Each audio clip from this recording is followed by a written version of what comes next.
Αυτό που με ενδιαφέρει να επικοινωνήσω με τον κόσμο στην Κορέα είναι να μοιραστώ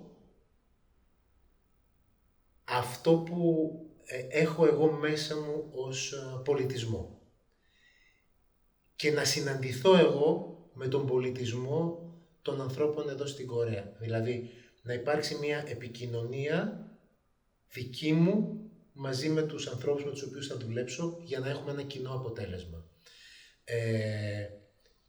Η αρχαία ελληνική τραγωδία είναι ένα είδος εξαιρετικό που μιλάει για θέματα πολύ βαθιά και πολύ ουσιαστικά.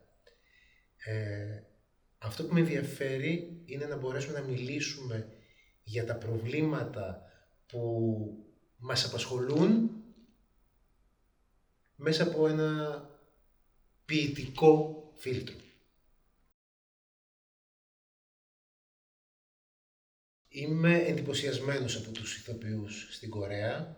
Από την πρώτη επαφή που είχα, είδα αρκετούς ηθοποιούς από βίντεο και τώρα είχα την επαφή από κοντά. Αυτό που με εντυπωσίασε περισσότερο είναι πόσο γρήγορα αντιδρούν στα ερεθίσματα που τους δίνω. Αυτό που περιμένω από τους ηθοποιούς είναι να μπορέσουμε να συνεργαστούμε καλύτερα, σε ένα πολύ ωραίο επίπεδο, και να συνεργαστούν και μεταξύ τους και να φτιάξουμε κάτι όλοι μαζί που στο βάθος του θα έχει αυτό που λέει η Αντιγόνη. Η Αντιγόνη λέει «Γεννήθηκα για να αγαπώ». Άρα αυτό που με ενδιαφέρει εμένα στο θέατρο είναι η αγάπη. Άρα αυτό που θέλω είναι να συναντηθούμε όλοι μαζί με αγάπη.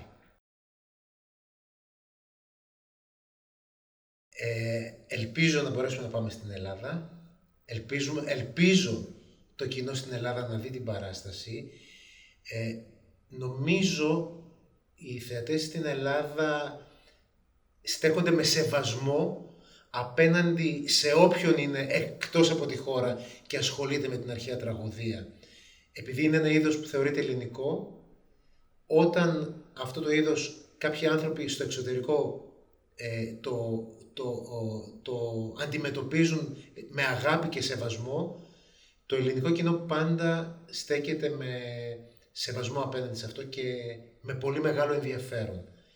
Άρα λοιπόν ελπίζω να καταφέρουμε να πάμε στην Ελλάδα.